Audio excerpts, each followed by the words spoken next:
Assalamu alaikum wa rahmatullahi wa barakatuhu, and welcome to the Muslim Education Show. I'm here today with Sister Naima B. Robert discussing the media and education. For all of you watching at home, I'd like to wish all of you a very warm welcome, and I'm happy and I'm glad that you're here with us today. And I hope that what we discuss today is of benefit for all of you, and you take something away from it, and that this becomes a platform for you to come back to and discuss main issues. In the comments, please let us know things that you would like to discuss, people like that you'd want to come on. We are here for you to serve you, so that don't hesitate, inshallah. Before we kind of go into the discussion today about media and education, sometimes there's a bit of confusion, and there's an understanding that education is results, and it's GCSEs, A-levels, degree, and I think the way I perceive it is education beyond results, beyond the classroom. And it's about the education of the self, the education of the human being, that we should be educated human beings in the way we behave, in the way we think, and in the way we respond to things in society, because that's what defines us. My granddad once said that a man can be a doctor or an engineer, but at the same time, he could be rude to his parents, and he could be a rapist, and he could be all of these other things. But another man could be a carpenter or a mechanic, but he's good to his neighbors, he's good to his family. And that is what makes you an educated man. The educated human being is not defined by a set of results, but it's how he behaves, that when he dies, people will say, he was a good man. He was a good man, because nobody will care when you've died and gone about your results, about how much money you made, all of this. It will be the impact that you're left with. And just one other thing on that point is that I think if you go back to your school days and you think about the teacher that had an impact on you, is it the teacher that taught you this, that, the other, or is it the teacher that made you feel a certain way? Right? And that's what we remember, how someone, and that's comes from the human heart, that you have to go into something with a pure, good intention. And I would like to kind of very badly segue into the discussion today, which is about media and education. And once again, the reason why I raised the philosophy of it is that there's so much going on in society today with education that we're almost riding this wave. And for a lot of us that have come through this war on terror generation, we recognize that the war on terror is now over. But now there is a new war, and it's a war on family. It's the war on the family unit, and it's a war on gender. And this is a frightful war that is almost alien. People are not even waking up to it, nor are they realizing it, nor are they seeing it. But it's happening, but they don't realize it's a war. And I'd like you to kind of open this topic up a little bit with me. I think, Jazakallah khairan for having me again, by the way. I think what you mentioned about education, when I think of an educated person, you're right, it's beyond results, it's beyond school. And I think that that's something that every one of us, it's an opportunity for us. That's how I see it. To be educated means to be curious, to explore, to understand, and to implement. And we have the opportunity now, today, to be able to be curious, to learn, to understand, to implement in so many different areas of our lives. So as you mentioned, there are the characteristics, how to better yourself as a human being in terms of your character, in terms of your personality, in terms of your akhlaq and how you are with other people. And then also just with regards to your understanding of the world around you. That should never stop. You know, I would hate for us as an ummah to ever think that education ended with your GCSEs or your A-levels or your degree or even your masters. You know, our education as human beings should be lifelong. I absolutely believe that, because that's how we fulfill our true potential, by continuing to upgrade our skills, our knowledge, and then the output as a result of that. Right. Sorry, I have to kind of... another thing with this is that what I notice is when you stop and you think that education ends with that certificate, there's two problems here. If we're not teaching children to be lifelong learners, then what happens? And we're not giving them the confidence to learn. The world is changing so fast. If their mentality is that once I've got this certificate, then I've learned, then I'm educated, the struggle then becomes that now you're afraid of learning and you're afraid of change. The world is now a different world to 10 years ago. And if your mindset is one where, well, I've got this piece of paper and therefore I'm educated, but you are not, and you're frightened now to shape up your math skills or learn how to do social media and all of these things, then you're not really qualified to call yourself an educated person. All you have is a piece of paper that somebody told you you're educated. But today, a learner is someone who's able to adapt to changes and find ways to close the generational gaps that are going to take place between you and your children. Yeah, exactly. And I think that that's the opportunity that parents have, really, is to model that lifelong learning so that parents are, you know, getting up to date with things, you know, getting to grips with things, getting up to date with things. I don't think that we have the luxury now of, you know, maybe previous generations, they just sent their kids to school and they just knew that the school would take care of it. And they all they had to do was kind of look over a bit of homework, maybe just like say, well done on a project, and that was it. That model of parenting, and I remember somebody mentioning to me how that first generation really struggled, because back home, wherever home was, and also in this country back in the day, the whole village raised the child, right?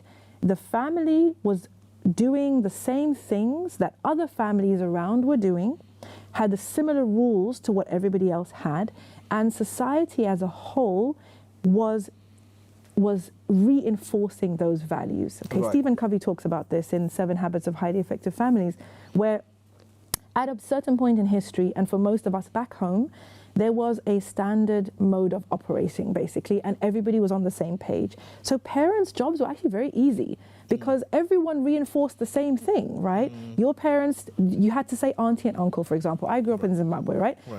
You respect elders. Everyone had the same rule, and if you try to call auntie, you know, Jane, she's going to remind you, you know what I mean? And so-and-so's mum is going to tell you it's dark now, go home. Everyone had the same operating code.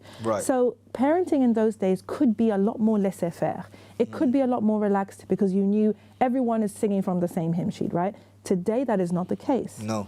Not only are we living in a multicultural society where different households have different value systems, and even within one family now, even as Muslims, you'll find that this family strict, this family very relaxed and liberal, this family, you know, kind of their focus is education, this family, they're more into sports, you know what I mean? In this family, they don't mind you staying on your screens until late. And then maybe auntie's family, no one's allowed screens. So even, this is a modern thing, by the way. So even within our Muslim families, you're finding different value systems, let alone the community at large, let alone society, which in this case, we're going to talk about school and media, right? Completely different set of values. And in fact, you'll find that your kids in school and in the media are learning values that are contrary to what you're trying to instill in your own children, right? So that's why we as parents, we can't afford to be laissez-faire anymore. We can't afford to say, I give you food and shelter and that's it, that's my job done. Right, no. So our opportunity now as parents, the challenge for us as parents and the opportunity is to upskill. Right, To exactly. upskill. Which means we have to be learning. Yes, exactly. We have to be learning. We need to be educating ourselves continually. And, you know, to your point about education being everywhere, the media, and especially social media, is one of those areas that parents really, really do need to get a handle on, because if your child has a smartphone, no matter how old they are, if they have a smartphone and they're on social media, they are absorbing the messages from the wider society. They are familiar with the people, they're probably following, you know, like the biggest celebrities out there. When there are cultural shifts, they are at the forefront. When there's like a big scandal, your kids know everything that's happening. So you as a Muslim parent, I think the days of just kind of dismissing, oh, what these young people do, I think those days are gone. I think we need to at least have a rudimentary understanding of some of the big conversations, shall we say, that are happening online. Well, we've had Sister Aziza, who is quite a big TikTok influencer, come on a few weeks ago.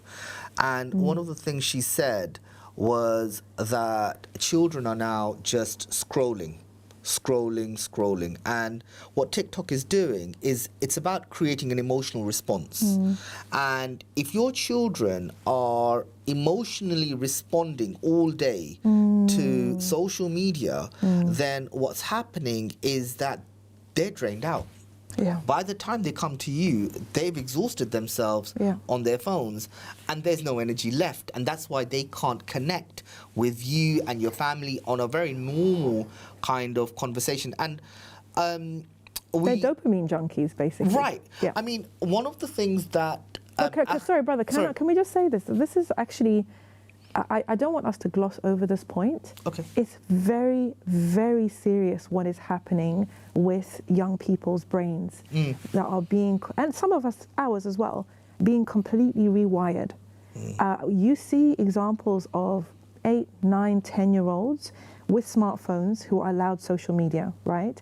And I'm sure your guest probably mentioned this, but like you said, this activity that is being encouraged by the apps, it has an impact on your brain. It has an impact on how you process information. Like I said, if you are getting hits of dopamine, high hits of dopamine, which is that feel-good chemical, what happens is, and we see this, right? You know, after you take the phone from the kids, after they've been on there for 3 hours, okay, that's enough, give me the phone. Right. What's their mood? Do they want to do anything else? No. Do they want to read? Do they want to take a walk? Do they want to come and cook with you? They don't want to have anything to do with you. Everything's boring, nothing's interesting. So all of these daily, ordinary things that create connection, that allow their brains to slow down and process, they don't want to do any of that. So really, I don't want to gloss over this. When I say young people having smartphones, I'm not an expert in this field, but I would please implore Muslim parents to take a stand on screen usage. Don't be of those parents that gets the child an iPad at 2, 3, 4 years old. They don't need it. They need you, and they need humans, and they need books and toys. That's what they need for their... And to play in the park. For their development. 100%. It's here. Human beings have not evolved that quickly that we can all of a sudden have very fast moving images, you know, lots of loud sounds, and actually make sense of it. A child's brain needs time to grow. Their cognitive functions need time to grow. And all that's happening right now is all of those systems are being disrupted. So what's happening is we've got a generation of young people growing up, shorter attention spans, much more emotional, like you said, right? Because they're flooded with emotion all the time. They can't discern, facts from fiction. The kind of things that occupy their brains are, I'm sorry to say, completely trivial and nonsense. And they can't settle down to concentrate on a task for any length of time because it's fried upstairs. 100%. And I think this is where someone like Akhi Ayman has made such a huge impact, because he is a amazing storyteller, right? And when he's telling his story, he's captivating the audiences, and they're captivated because it's sincere, it's honest, and it's from his experience. And it's exciting And as well. It's like it keeps you wanting to find out what happened next. It's engaging. It's engaging. But what a lot of young people who are getting this dopamine hits from TikTok and elsewhere, it shows you that they are still available to be present and to be engaged. Which is amazing. But there is a duty on us, like the younger da'is like Akhi Ayman and others are doing, that we also have to come from that very authentic place because, you know, the hearts connect. Yeah. Those children that are filling up the mosques listening to him are connecting because he's coming to them. It's heart to heart. He's telling them his story, and it's genuine, it's authentic, and they're getting a dopamine hit from it. They're receiving something from it because they absolutely adore him because he's telling them his truth. And I think there is a duty on educators to upskill. To upskill, as parents, to upskill that, okay, this is what is being offered, but what is it you're going to do to keep them engaged with you? It's not so easy because the competition is fierce. It's the competition, right? like you said, You've got to upskill yourself to be that model parent, to engage with them. You can't just say, well, get off your smartphone and I'm not going to give you an alternative that's any better. Actually, there's it was an interesting post that I saw that one of these famous coaches out there, she instituted like a screen-free weekend for her daughter who had her friends over. And she realized, I mean, she felt really good when she did it. She thought, I'm being a good parent, I'm doing the responsible thing. But then she realized that, oh no, now they want me. Now I have to talk to them. Now I have to find something to engage them with. And she had to kind of stop for a minute because we have become used to outsourcing a lot of what we would have done normally to a screen. So parents, again, it's a challenge, but it's an opportunity, right? The call is for us to be present. Right. And it's not going to work if you're not going to be present, right? If you're going to take away the screen and tell them, go and play outside in the garden, maybe some kids will do it, maybe some kids still can do it, but a lot of kids, you're going to have to come up with another alternative, and that may include you being present. But obviously, the payoff on you deciding to be present, on you deciding to put down your phone, right, come off your screen and actually engage your child, the payoff for that is massive, and it's worth it. But we have to make that decision first and foremost. I think it's great that you've mentioned that because we're guilty of that ourselves.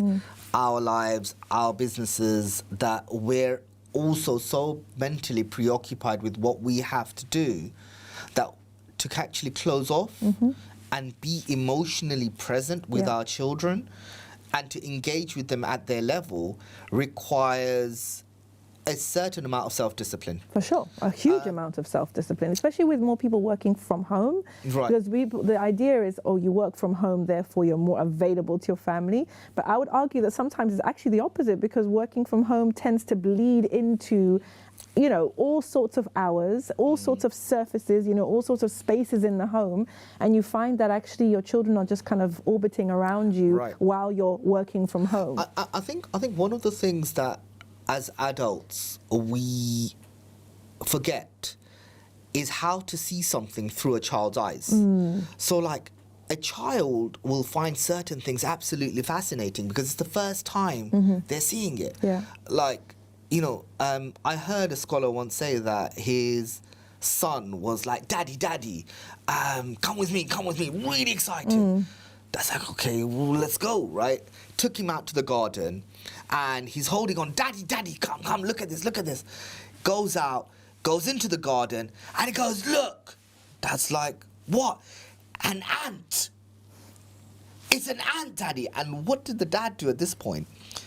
He's like, oh, wow, it's an ant. So he shared the excitement with the child to almost look at it like this is the first time this child is seeing an ant. Wow. He's excited about it rather than me being like, so what, it's an ant. Yeah. I'm going to get down and look at it with him so that I see the magic that he's seeing. And that gives him that we're closing that generational gap. My dad is excited about it with me. Yeah. And I think it's almost a cultural shift in our own mentality that we need to have, that we need to unpack what we think or what our parents have done in the way, not all the time, but what certain parents have done in the way they think and their upbringing. And we need to look at how to stay close to our children because it's a different age and it's a dangerous age It's that true. we're living in. Yeah, again, it goes back to that, what we said earlier, which is how the village is no longer raising the child. In fact, the village is trying to take your child away from you in a lot of different ways. There was a time where your parents would do things that would upset you on the daily and then never apologized. I'm sure many viewers will say, like, my mum's never said sorry to me, my dad's never said sorry to me, for and maybe some really big things as well. Yes. Because the understanding was, I'm still your dad, I'm still your mum. Culturally, it's just a norm, right? Doesn't matter what I do. I have a right over you, and you as that child, as that adult, you're like, yeah, I get it.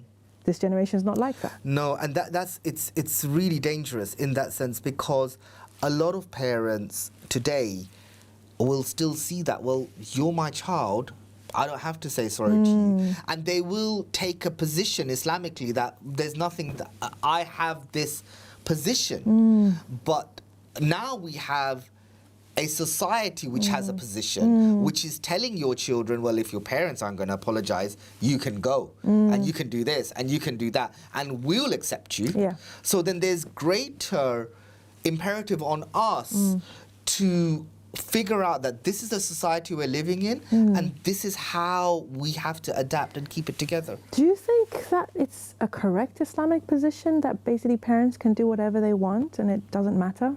Child still X, Y, Z? And this question we have to have with some scholars with us and really open this out. I think it's important because there are, obviously everyone is a shepherd and will be questioned about their flock. So parents will be questioned about their behavior towards their children. Like, no doubt about that.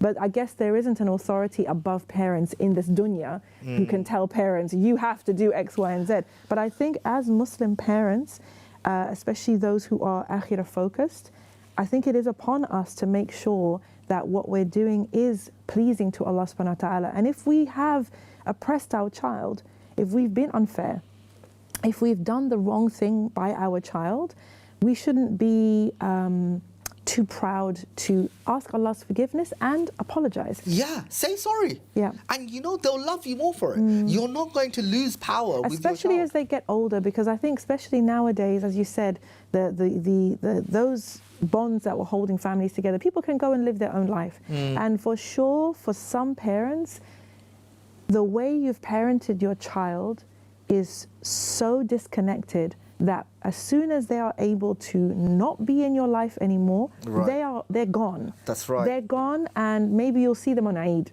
You know what I mean? Maybe they'll see you on Eid, and it's literally, I have to do this because he's my dad. I have to do this because she's my mom. Rather than, I love my mom, I love my dad, I can't wait to see them.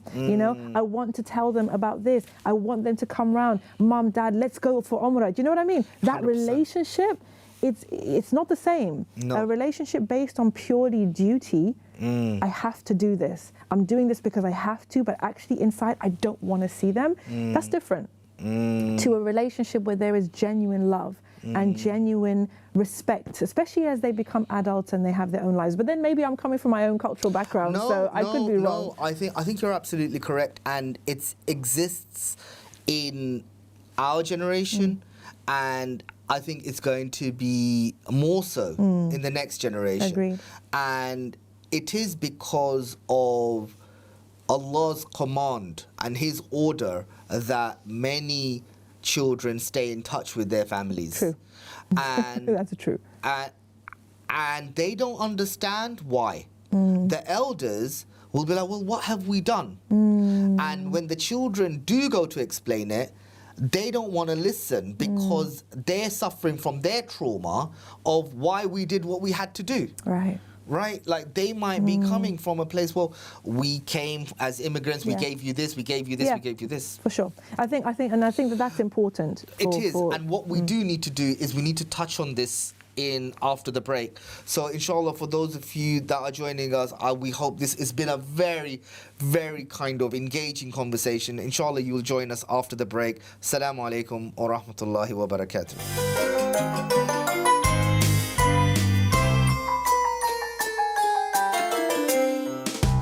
Assalamu alaikum wa rahmatullahi wa barakatuh, and welcome back to the Muslim Education Show with me, your host Adel Mozammel, and Sister Naima Robert with us today discussing the philosophy of education and media in education.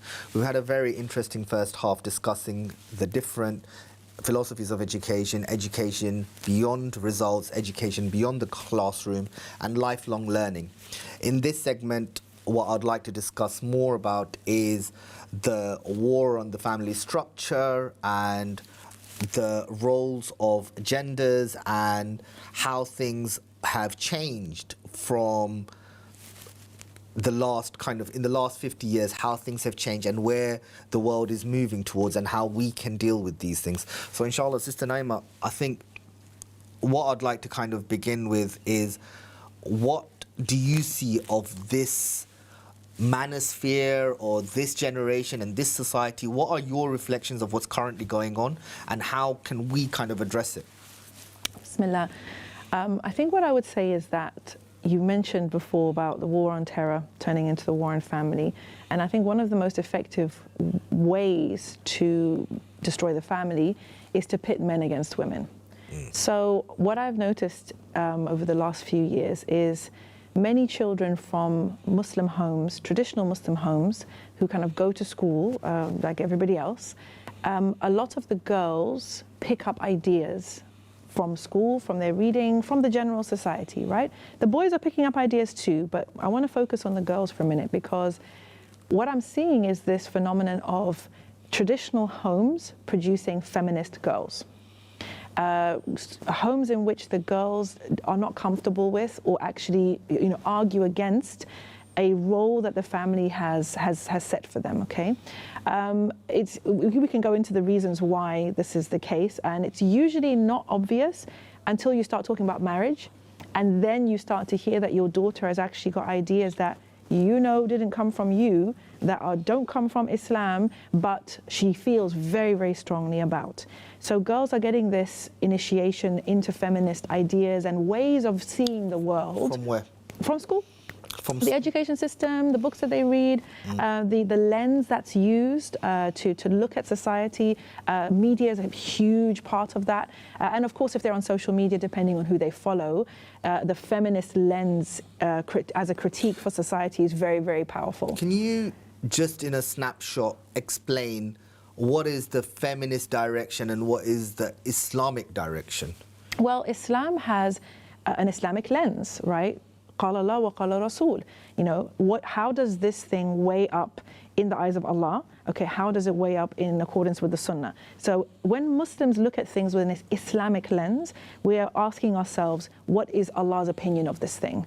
A feminist or Marxist or pacifist lens, any other ideology, a liberal lens, a Republican lens, whatever, it uses a different set of standards, okay? So a feminist lens uses the lens of, for example, patriarchy, right? If you've heard your daughter like ranting about patriarchy or misogyny or toxic masculinity, these are all things that she's picked up from the air, if you like, and they are part of the lens that feminists use to view society. So for example, really, really easy way to kind of see the difference. Waliship. The fact that a woman must have a male guardian to do certain things. An Islamic lens on waliship is, this is a responsibility that the man has, and Allah subhanahu wa ta'ala will question him about it, right? A woman has a wali as a protector, as a guardian. This is for her safekeeping, her safety, right? No issues. A feminist lens on waliship is a lot more problematic, okay? This is problematic because it's a symbol of patriarchy. It's a symbol of feminine control, okay? Women being controlled, women's agency being taken away, all right? A man feeling that he has a say somehow in a woman's life and in her choices. Waliship in a feminist lens is entirely problematic. It's a problem, right? So anyway, for viewers out there who are listening, if you have heard your daughter using any of these phrases, just even casually, then it's likely that she has taken on board some of those ideas. Can I go back a step? Sure. Rather than looking at the daughters, let's look at the mums, right? Who are often in this country maybe second generation, and their parents came from South Asia, and maybe they didn't understand how the society operates. And some of these girls were often very controlled by their fathers because they were scared of this society. And they themselves were learning this feminist narrative, which is far more attractive than what your dad is saying. Your dad is saying, don't go out, stay at home, cook, clean. And the narrative is saying, go out, be independent, get a degree, go live your best life. Sorry, but they're going to choose this over that. I think you're right. I think there is a generational shift that would have started with the children of immigrants. Those who became like practicing Muslims obviously kind of bypassed that stage. For the whoever in that generation who decided to start practicing Islam, it's almost like they were safe from that. And then others remember that back then traditional family structure was still very powerful. So even if you kind of had some of these ideas, most girls would still do what their parents asked them to do then. There would have been outliers, the ones who maybe never got married, or the ones who went and pursued further studies and maybe got married later or didn't get married at all. That did happen. But now, this generation, I think we're going to see real shifts because, and again, correct me if I'm wrong, in the previous generation, so sort of more our generation who started practicing, your parents, as a girl, like if your parents had their daughter, even if she had money, it wouldn't be acceptable for her to move out of the family home, for example, until she got married, right? Would you agree with that? Like back then, she wouldn't have gone traveling by herself. Like even if the family wasn't religious, culturally, it's like, we don't do that. You know what I mean? That's not the case anymore. So now you will find that those freedoms have now opened up, and Muslim girls and Muslim women in general are living their best life, as you said. They will argue that in the world of Instagram, and that it's safe, that I can fly out by myself, I can go and why not? It's not a judgment of any kind. We're just looking at social change, right? So because it doesn't have it has an impact. Will be that the feminist narrative has actually provided them freedom. Yeah, of course, feminism and liberalism provides freedom, but everything comes at a cost. And the first casualty usually of you pursuing that lifestyle is your deen. Your deen tends to suffer when your pursuit of freedom is the most important thing. Not to say everybody... But can I not be practicing and live my best life? You can live your best life, but what is your definition of a best life? That's I want to go issue. on holiday. I want to find the man that I want. I don't want to cook if I don't want to. I want to have, don't want to live with in-laws. Why do I have... Because I feel, and a lot of women will perhaps agree, that the narrative at home is not an Islamic narrative. It's a cultural narrative. In some cases, right? And has there been a transition between what is Islam and what is culture? But does Islam say that you're not allowed to go on holiday? And if it is, and all around me, what I'm seeing is that I can and everyone else is, then what's stopping me? The only thing that would stop you in a world of freedom like this is your deen and your understanding of halal and haram. And of course, everybody has different understandings. My point is this, is that this is something that's happening now, that parents are seeing and experiencing now in a way that has never happened before. That your daughter is being shaped by a narrative other than yours. Now, similarly, boys are also being shaped. by the feminist narrative and what it tells them about their masculinity, but also increasingly by online conversations in the manosphere around red pill, around kind of, you know, what it means to be a man, etc. And it may be a good idea for parents to be aware of these things, because it's likely that your son listens to or references Andrew Tate, for example.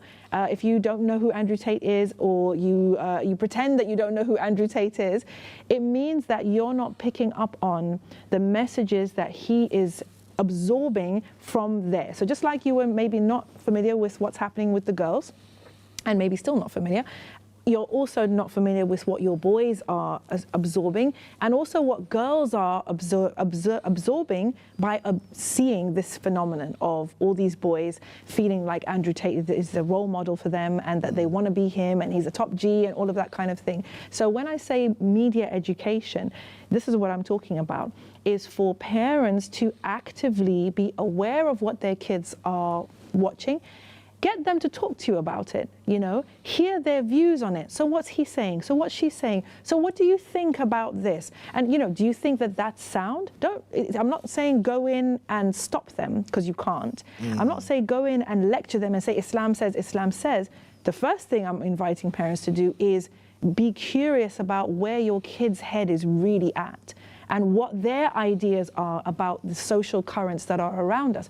Things like we mentioned, we talked about gender before in a different segment. We talked about LGBTQ. Again, it's not about stopping them, because you can't.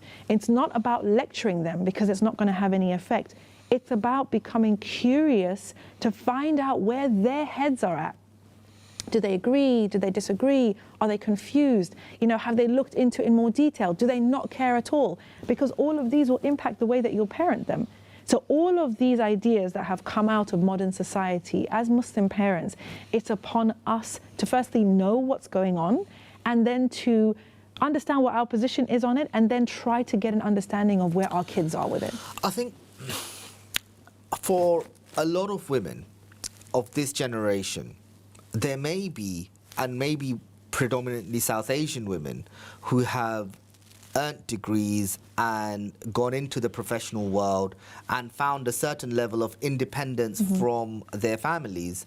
They may argue that they would like for their daughters to continue in this field of this journey, because it means that they're not in traditional roles, and they're not being told what to do because of a lack of finances and because of a lack of power and control that they gain from taking this route. That this is better. They see this as a better alternative to that. And can you see that what's happening here is a mismatch is being created between what the woman wants, and in this case, the women that you speak of, what they want and what they think is better and what they think is more beneficial, between that and the role that Allah has decreed for men. I want to say men specifically, because I attended an event that was run by one of the matrimonial apps, and it was to discuss equality between men and women in Islam. And you know, the imam that was there, mashallah, he gave a very lovely speech about, you know, how before Allah we are this and we are that and everything. And the young ladies that came onto the stage were talking about patriarchy and toxic masculinity and chauvinism and misogyny within the Muslim community, etc. That was their lens. Now, if a Muslim man is told, and he is, Muslim men are told this, your job is to provide and protect, right? You are meant to be a protector and maintainer of the women. That's your main responsibility. There is a mismatch now, because the Muslim women that you're talking about, they want to provide for themselves because it gives them autonomy. It allows them to retain control, right? If anything goes wrong, then at least I'm okay. But now there's no need for this guy. There is no need for him. That's a great point. And herein is a question.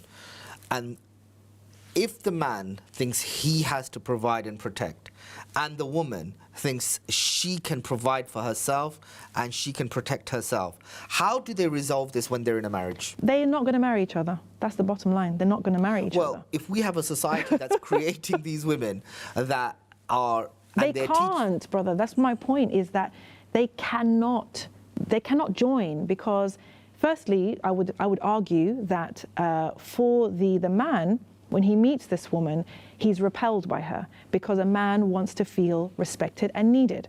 And if he can see right from the get-go, when you have a meeting or you meet someone, that this woman doesn't need no man, but you know what I'm saying? Wait. Let's claw it back a little bit. Okay. When a guy is in his 20s, she could be a very attractive female, right? And he doesn't know about.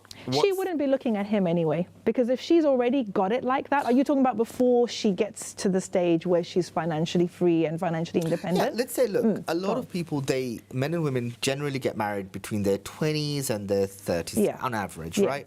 Now, at that time, what is understood is that a man is married for his wealth and status, and a woman is married for her age and beauty, right?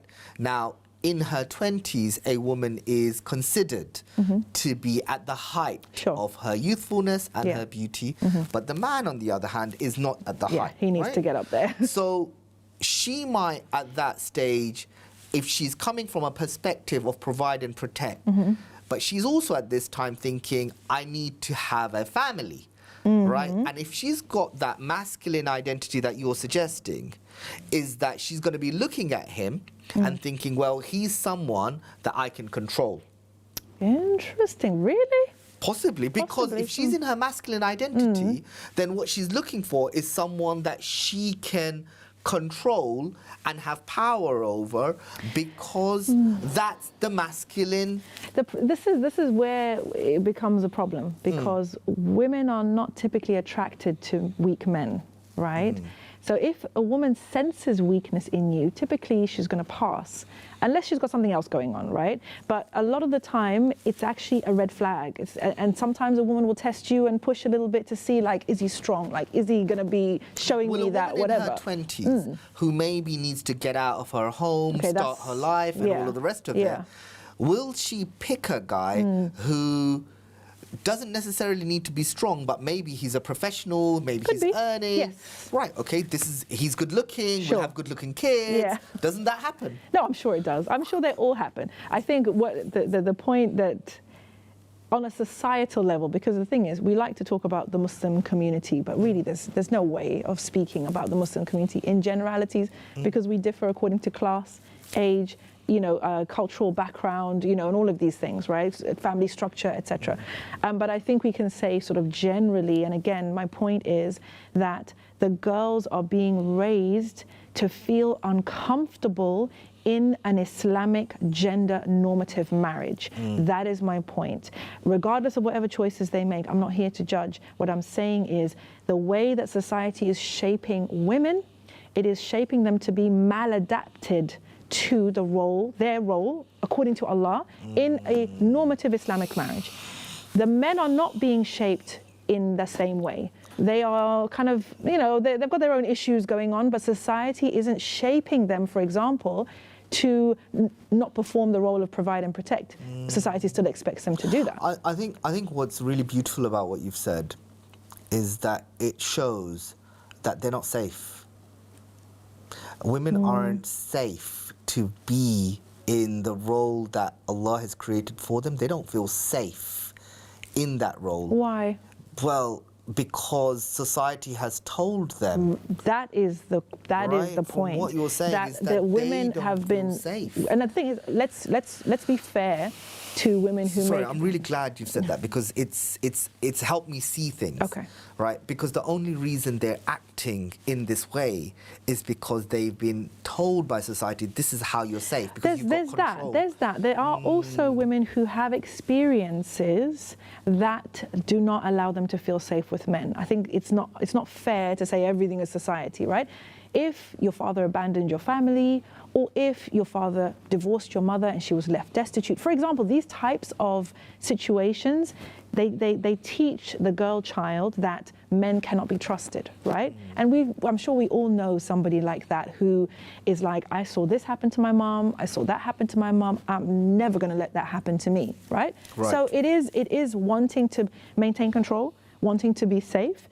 Sometimes it's direct experience that it's based on, and other times it's just the messaging and the general narrative on social media, etc., which is, you know, don't rely fully on a man. What if he leaves you? What if the marriage doesn't work out? You need to have a backup plan. That's the narrative around us. Now, there needs to be some kind of re-education or deschooling or reprogramming or revisiting this whole narrative and a sense of reflection, self-reflection and self-identity of where we stand and where is a place for me to G-check myself and to identify myself of where I'm at, because a lot of what we've discussed today could be reasons why we may be unhappy, right? Be, yeah, because we're not following the natural order that Allah has ordained. Yeah, and I think it's sorry to cut you. I think it's, you know, for those who are having this conversation in the wider environment, I think it's helpful. Biology is on our side in this to a certain extent. But more importantly, the deen is very clear. Allah subhanahu wa ta'ala is very clear when it comes to what your rights and responsibilities are, meaning specifically what you will be questioned about, right? So it makes sense for us as Muslims to make this our baseline, right? And everything else is a conversation, but the baseline should be there. And the other good thing about this is that we're not the only ones who are seeing that the feminist project, if you like, is resulting in family breakdown. There are plenty of other people who are seeing this, right? You will hear within the Christian community, within more conservative communities, people saying, hold on a minute, is it actually in women's best interests, for example, to make them focus on school, university, masters, career, and then in her 30s try to find someone and have a family? As you know, there's a birth gap now that the whole world is experiencing, aside from sub-Saharan Africa, meaning that the birth rates of literally almost every single country in the world are less than replacement levels. I need to ask you, Sister Naima, as a Muslim woman that is been caught in this trap or in this narrative, where do I go to re-examine and re-evaluate? I understand that sometimes for a lot of women who are busy in their lives, to go and sit and spend time studying the Quran may not always be possible. Is there somewhere that they can go to where they can have a meaningful conversation about this? I don't know. It's a good question. I think more and more people are talking about it. I think we've become emboldened within the community over the last year or so to actually start calling out some of the negative impacts of the changes that we've experienced, right? So there are people speaking about it online. Are you available online to discuss this? I talk about this all the time. I talk about this all the time, but I'm not the only one.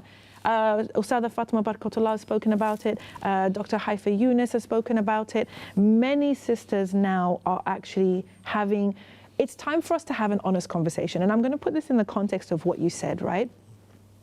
In society, the pendulum is always swinging. It seems to me we can never find like an equilibrium, because there was a generation, as you say, where women were completely controlled and who were severely restricted, more restricted than what Allah subhanahu wa ta'ala said, right? So culturally there were layers, family there was layers, you know, you were really like locked in, one extreme.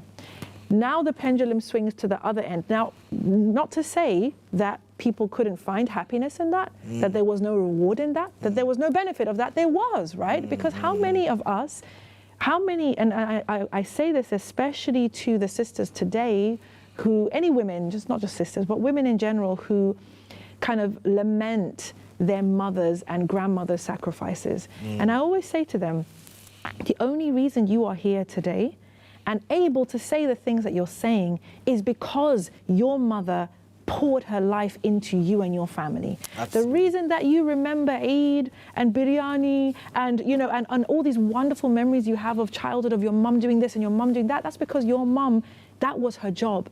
She worked and she invested and she sacrificed for you. Alhamdulillah. So for ladies, for women today to kind of look at them and feel sorry for them, I say she's probably happier than you, mate, right? I'm telling you, because you know, statistically, it's been shown that this generation is actually the unhappiest generation that we've ever seen, and particularly women. And why? Because we have now so many expectations. Sister Naima, you know, we need to continue this conversation. Unfortunately, our time today is over.